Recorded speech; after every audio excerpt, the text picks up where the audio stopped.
الحمد لله والصلاة والسلام على رسول الله وعلى آله وصحبه وسلم تسليما كثيرا كثيرا.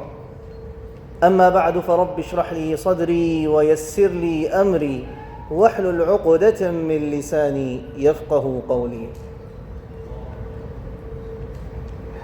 تمام تعریف اللہ کے لیے ہے جو اللہ سبحانہ و تعالیٰ نے ہمیں نعمتوں سے نوازا، اور ان نعمتوں میں سے ایک نعمت ہے شوہر اور بیوی کے بیچ کا جو رشتہ ہے. الحمدللہ جو شادی کے ذریعے پیار، محبت، قربت، مودت کا ذریعہ ہے، اور جو اس میں ناپسندیدہ ہے وہ ہے اختلاف، جھگڑے، نفرت اور بدسلوکی، اور یہ لے جا سکتا ہے آپ کو طلاق کی طرف.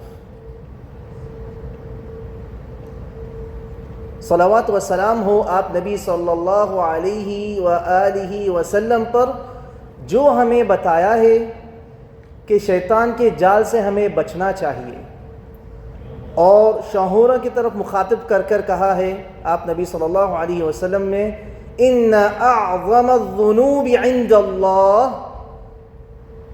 سب سے عظیم جو گناہ ہیں اللہ کے نزدیک، رجل تزوج امرأة، ایک آدمی ایک عورت سے شادی کرتا ہے، فلما قضى حاجته منها، اور جب اس کی حاجت پوری کرتا ہے، طلقها وذهب بمہرها، وہ اسے طلاق دیتا ہے اور اس کے مہر کے ساتھ چلے جاتا ہے. البانی رحمہ اللہ نے کہا ہے، قرار دیا ہے صحیح. اور بیویوں کی طرف مخاطب ہو کے آپ نبی صلی اللہ علیہ وسلم نے کہا ہے، ای امرأة سألت زوجها الطلاق، جو بھی عورت پوچھتی ہے یا مانگتی ہے طلاق کے لیے، فی غیر ما بأس، کوئی ایک ایسا عذر نہ ہو، تو فحرام علیہا رائحۃ الجنہ، تو اس کے اوپر حرام ہو جاتا ہے جنت کی خوشبو بھی. اللہ اکبر. صححہ البانی رحمہ اللہ. تو اس موضوع کے ساتھ میں آپ کے سامنے پیش کرتا ہوں، اور یہ موضوع یہی مسجد میں نہیں بلائے ہر مسجد میں یہی موضوع تھا، اور وہ موضوع ہے طلاق کے بارے میں. خطیب صاحب نے جو کہا ہے، جو میں آپ کے سامنے احادیث پیش کیا تھا، اس میں ہمیں پتہ چل رہا ہے کہ کیسے تنبیہات ہیں، کیسے طریقے سے ہمارا توجہ ہونا چاہیے یہ موضوع کی طرف، جو آج کل کے نوجوان جو شادی کر رہے ہیں ان کے طرف یہ بہت عام ہو گیا ہے. لیکن کبھی بھی یہ موضوع آتا ہے تو سب سے پہلے ہمیں بتایا جاتا ہے احادیث آپ نبی صلی اللہ علیہ وآلہ وسلم کی طرف سے جو مردوں کے اوپر توجہ ہے، اور وہ ہے، سب سے پہلی حدیث ہے، متفق علیہ حدیث ہے، استوصوا بالنساء خیرا، تم میرے سے نصیحت لو کہ تم تمہارے بیویوں کے ساتھ اچھا سلوک کرو، بہترین طریقے سے پیش آؤ. اور ایک حدیث ہے جو پچھلے ہفتے بھی، گزشتہ ہفتے بھی ہم نے دیکھا تھا، خیرکم خیرکم لأہلی، تم میں سے بہترین لوگ وہ ہو جو اپنے اہل و عیال کے ساتھ بہترین ہیں. سبحان اللہ. اور ایک حدیث ہے، اکمل المؤمنین ایمانا احسنهم اخلاقا، مکمل ایمان، یعنی تو مکمل ایمان اس کا ہے جو بہترین اخلاق ہے اس کے. اور وخیارکم خیارکم لنسائہم، اور جو جب اپنے اہل و عیال کے بارے میں آتا ہے بہترین طریقے سے ان کے سامنے پیش آتا ہے. خیرکم خیارکم. تو کبھی بھی یہ موضوع آتا ہے کہ طلاق کے بارے میں سب سے پہلے تاکید ہے کہ شوہروں کو کہ اپنے اخلاق صحیح کریں، اپنا کردار صحیح کریں، اپنا جو ہے غصے کو کنٹرول کریں. آج ابھی دیکھیں گے انشاءاللہ کیسے، کون سے سبب ہے، اسباب کیا ہے، اس کے طرف بھی جیسا خطیب صاحب نے مخاطب کیا ہے. کیوں؟ کیونکہ بہت بہترین آیت ہم نے دیکھا تھا کہ آدمی کو حاکم بنایا ہے عورت کے اوپر، جیسا ہم نے گزشتہ ہفتہ ہم نے دیکھا تھا. تو حاکم بنایا ہے تو اسے خرچ کرنا چاہیے، اور اسے صرف خرچ ہی نہیں، ایموشنل سپورٹ بھی پورا دینا چاہیے. تو یہ آدمی کے اوپر واجب ہے، یہ آدمی کے اوپر حق ہے اپنے بیوی کے اوپر یہ سب کرنے کے لیے. آئے آج کا جو موضوع ہے، سب سے پہلے یہ تاکید ہم سب کے لیے ہے، پھر آج کا موضوع یہ ہے طلاق کا جو موضوع ہے، جس کے طرف پہلے خطیب صاحب نے جو کہا ہے کہ کتنی عجیب و غریب چیز ہے یہ ایسی چیز ہے، یہ ایسا لقب ہو جاتا ہے ایک آدمی کے لیے بھی، ایک عورت کے لیے بھی، کہ مطلق ہے، یہ طلاق شدہ ہے.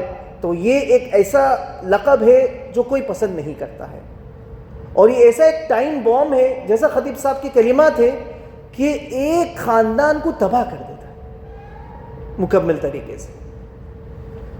اور یہ ہے ایسا ایک طریقے سے جو اگر بچے ہیں تو اس کے بعد بچوں کے اوپر اس کے اثرات ہوتا ہے کہ بچہ کدھر جائے، باپ کے ساتھ یا ماں کے ساتھ وغیرہ وہکذا. اور یہ گولی ہے جو تقریباً جو ہم آگے بھی ہم دیکھیں گے مختصر سا، جو غصے کے وجہ سے جو چلتا ہے اور روح کو سبحان اللہ تباہ کرتا ہے، کمزور کر دیتا ہے. تو اللہ ہماری حفاظت فرمائے. آپ نبی صلی اللہ علیہ وسلم کی حدیث ہے، ابغض الحلال الی اللہ الطلاق. جو بھی چیز جو حلال کیا گیا ہے اس میں سے سب سے ناپسندیدہ عمل اللہ کے نزدیک کیا ہے؟ طلاق. تو اللہ ہماری حفاظت فرمائے. آئے انشاءاللہ مختصر سے ہم دیکھتے ہیں جو خطیب صاحب کہے ہیں تو کیوں ہوتا ہے، وجوہات کیا ہیں طلاق کے، کیا سبب ہے، اور کیسا ہم اپنے آپ کو بچا سکتے ہیں اس کے لیے. سب سے پہلی چیز جو خطیب صاحب نے کہا ہے، جو مہر جو ہوتا ہے، جو مقدار جو مہر کا ہوتا ہے زیادہ کر کے کہنا، وہ یہاں کے مملکت میں بہت عام ہے. تو اللہ ہماری حفاظت فرمائے، وہ نہیں ہونا چاہیے.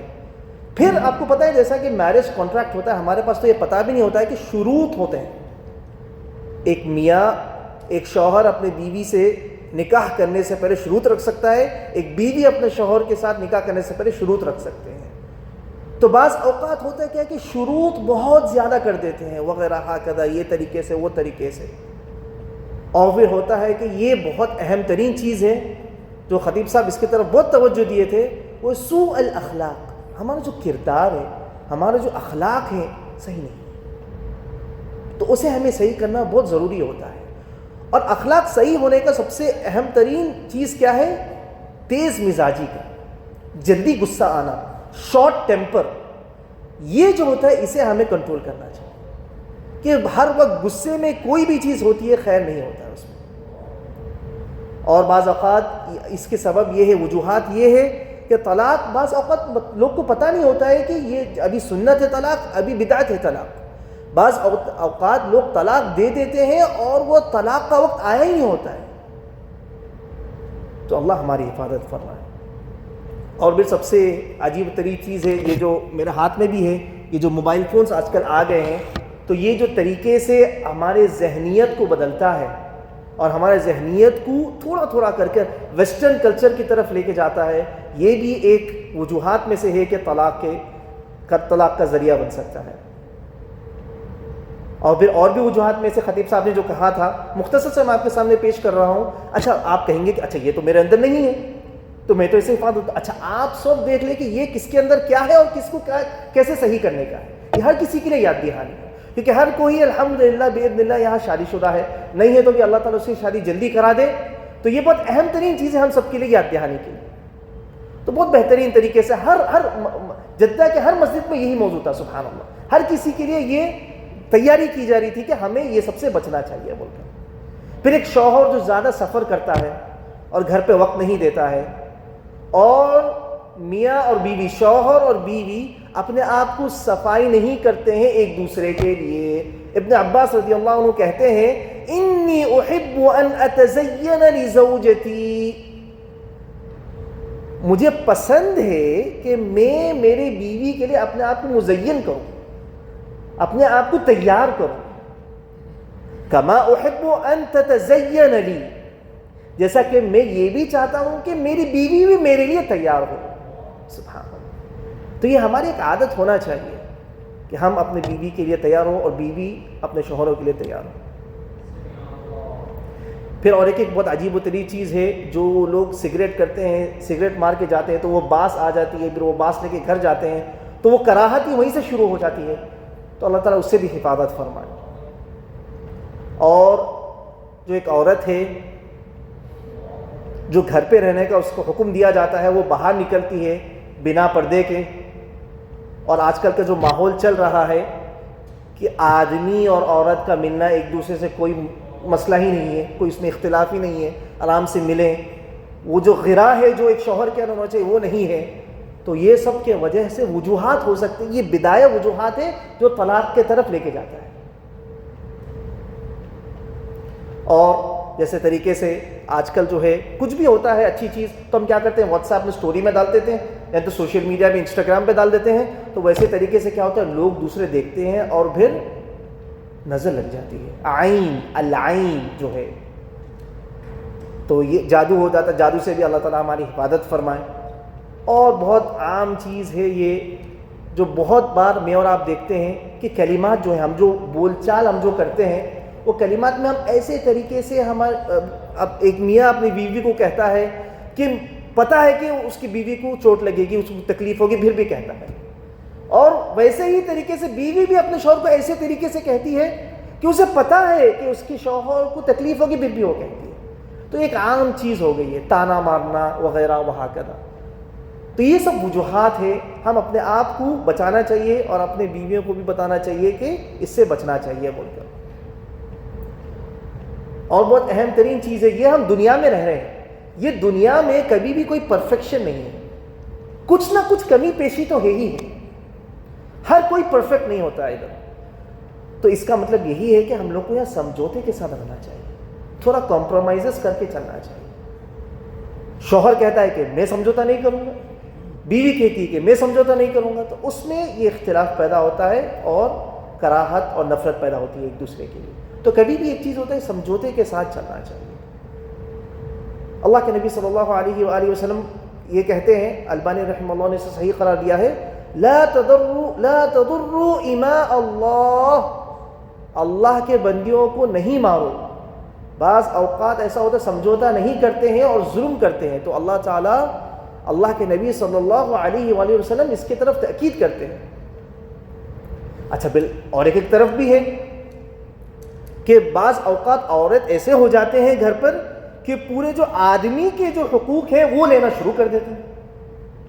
تو اس کے طرف بھی سبحان اللہ البانی رحمہ اللہ نے کہا، اور حدیث آپ نبی صلی اللہ علیہ وآلہ وسلم کی، لعن اللہ الرجلة من النساء، اللہ کی لعنت ہے ایک عورت پر جو آدمی کی طرح ہو. یہ بھی نہیں ہونا چاہیے. کس کو قوامیت کس کو دی گئی تھی؟ آدمی کو دی گئی، تو آدمی کی طرف ہی ہے. ہم نے گزشتہ ہفتے میں یہ بھی دیکھا تھا، حتیٰ کہ اگر عورت کما رہی ہے تو بھی. تو یہ سب چیز ہے، یہ طریقے سے ہمارا ایک رول ہونا چاہیے، ہم سمجھنا چاہیے.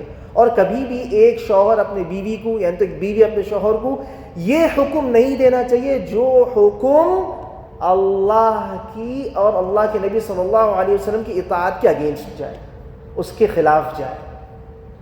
تو اس سے بچنا چاہیے، کیونکہ اللہ اور اللہ کے رسول صلی اللہ علیہ وآلہ وسلم کو مان کر چلنا چاہیے.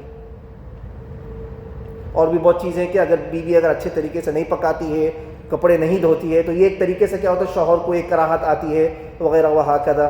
تو ایسے طریقے سے جیسا کہ حدیث بھی کہا گیا ہے، تنکح المرأة لأربع، جیسا خطیب صاحب نے کہا اور آپ نبی صلی اللہ علیہ وسلم نے ارشاد فرمایا ہے، ایک عورت 4 چیزوں کے لیے وہ اس کو شادی کی جاتی ہے. ایک ہے کیا؟ اس کے مال، ایک ہے اس کی نسب، اس کا جمال اور اس کی دین. تو ہر کوئی کیا کرنا چاہیے؟ آپ نبی صلی اللہ علیہ وسلم نے کیا کہا کہ اس کے دین کو تم چنو تو برکتیں آئیں گے باذن اللہ. اور ایسے طریقے سے پھر خطیب صاحب دوسرا خطبہ شروع کرتے ہیں، اور یہ میرا اور آپ کے لیے بہت اہم ترین چیز ہے. اچھا، میرا اور آپ کا دشمن کون ہے سب سے بڑا؟ ابلیس، جو میرا اور آپ کا سب سے بڑا دشمن ہے. تو اللہ کے نبی صلی اللہ علیہ وسلم مسلم میں کہتے ہیں، ان ابلیس یضع عرشہ علی الماء، ابلیس کیا کرتا ہے، اپنا عرش، اپنا تخت جو ہے پانی میں رکھتا ہے، اور اس کے بعد اپنے سپاہیوں کو بلاتا ہے اور بٹھاتا ہے. اچھا، اس کے سب سے قریب کون ہوتا ہے؟ جو سب سے زیادہ فتنہ پھیلاتا ہے. ابلیس ایک سے پوچھتا ہے کہ تم نے کیا کہا، کیا کرا؟ تو وہ کہتا ہے میں نے ایسا کرا، میں نے ایسا کہا. تو ابلیس کہتا ہے تم نے کچھ نہیں کرا. حتیٰ کہ ایک کہتا ہے کہ میں ایک آدمی کو نہیں چھوڑا جب تک کہ اس کے اور عورت کے بیچ میں اختلاف پیدا نہیں کر دیا, الگ نہیں کر دیا, ان کو تفرق پیدا نہیں کر دیا میں نے. تو جب ابلیس کہتا ہے تم نے صحیح کام کیا, تو آپ دیکھ رہے ہیں میرا اور آپ کا سب سے بڑا دشمن کیا ہے, کون ہے؟ ابلیس. اور ابلیس کا سب سے یعنی ٹاپ ٹارگٹ کیا ہے؟ شوہر اور بیوی کے بیچ میں تفرق پیدا کرنا. یار تو اسی لیے ہمیں اپنے آپ کو حفاظت کرنا چاہیے, اور ہم اپنے بیویوں کے ساتھ اچھے رہنا چاہیے, اور بیویوں کو اپنے شوہروں کے ساتھ اچھے رہنا چاہیے, کیونکہ یہ ابلیس کا سب سے ٹاپ ٹارگٹ ہے کہ تفرق پیدا کرے میاں اور بیوی کے بیچ میں. اللہ تعالی ہماری حفاظت فرمائے. اور ایسے طریقے سے یہ بھی کہا گیا تھا کہ جو آج کل کا جو ماحول چل رہا ہے, ویسٹرن ماحول, جو فیمنزم کی طرف, کہ عورت آگے بڑھتی ہے, عورت سب کام کرتی ہے, عورت بولتی ہے میرے حقوق کے بارے میں. حالانکہ سب سے بہترین طریقے سے جو حقوق کے بارے میں کہا گیا ہے, سبحان اللہ, وہ دین اسلام میں. مجھے اور آپ کو, ہر کسی کو یہاں پتا ہے کہ دین اسلام سے پہلے عورتوں کے اوپر ظلم ہوتا تھا. دین اسلام آ کے عورتوں کو اہمیت دی, احترام دی, ریسپیکٹ دیے ہیں, سبحان اللہ. اور لوگ آج کل دیکھتے ہیں فیمنزم کی طرف کہ نہیں وہ مجھے توجہ دے گا, وہ مجھے اچھا ہے بول کر. اللہ تعالیٰ میرے اور آپ کی حفاظت فرمائے. اور اہم ترین چیز جو ہے, جو وجوہات میں سے یہ ہے, جیسا میں نے بولا تھا, غصہ اور شارٹ ٹیمپر جو ہے, اور ناراض جلدی ہو جانے کا. جیسا کہ ایک چھوٹا سا قصہ ہے, آپ نبی صلی اللہ علیہ وسلم کے سامنے دو لوگ لڑتے ہیں, تو ایک گالی گلوچ کہتا ہے دوسرے کو, اور دوسرے کا چہرہ لال ہو جاتا ہے. تو آپ نبی صلی اللہ علیہ وسلم کہتے ہیں کہ کیا میں ایک چیز نہ کہوں جس سے اس کا جو حالت ہے جبھی وہ اس میں مطلب اس کے غصے سے وہ بچ جائے. تو اللہ کے نبی صلی اللہ علیہ وسلم کہتے ہیں اعوذ باللہ من الشیطان الرجیم, یہ پڑھنا چاہیے, کیونکہ غصے ایک ایسی چیز ہے جس کے ساتھ کوئی خیر نہیں ہو سکتا, شر ہی شر ہو سکتا ہے. اور ایک حدیث ہے آپ نبی صلی اللہ علیہ وآلہ وسلم کی جو بہت بار ہم پڑھتے ہیں, لیس الشدید بالسرعہ, جو طاقتور جو ہے, شدید جو ہے, وہ نہیں ہے جس کے پاس اچھے عضلات ہے, اچھے مسلس ہے, نہیں. انما الشدید, حالانکہ طاقتور وہی ہے, انما الشدید الذی یملک نفسہ عند الغضب, اپنے آپ کو سنبھال لے جب وہ غصے میں ہے, وہ اصل طاقتور بندہ ہے. آپ نبی صلی اللہ علیہ وسلم کہتے ہیں, سبحان اللہ.